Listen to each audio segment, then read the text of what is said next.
যে সমস্ত নারীর চুল কোনো বেগানা পুরুষ দেখবে ওদেরকে কিয়ামতের মাঠে জাহান্নামে চুলের মধ্যে লটকিয়ে রাখা হবে। 2, যে সমস্ত নারী স্বামীর সাথে তর্ক করে কথায় কথায় বাকবিতান্ডে জড়িয়ে যায়, কথায় কথায় জবাব দেয়, স্বামীর মনে আঘাত দেয়, তাদের জিহ্বার মধ্যে লটকিয়ে রাখা হবে। জানিয়ে দেবেন আপনার ওয়াইফকে। আপনাদের সাথে আসতেছি একটু পরে। শুধু মেয়েদের কথা বলে চলে যাওয়ার লোক আমি না, আপনারাও আছেন সামনে। যে সমস্ত নারী পরকীয়া সম্পর্কে লিপ্ত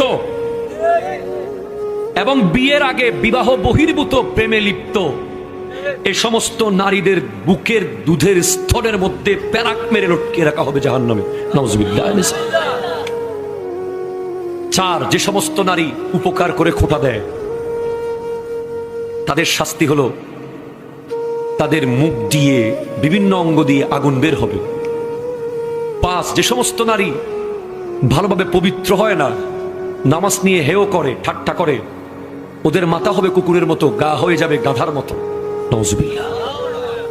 অথবা যাদের হাত পা বেঁধে রাখা হয়েছে, সাপ বিচ্ছু ছেড়ে দেওয়া হয়েছে, এরাই শাস্তিটা পাবে।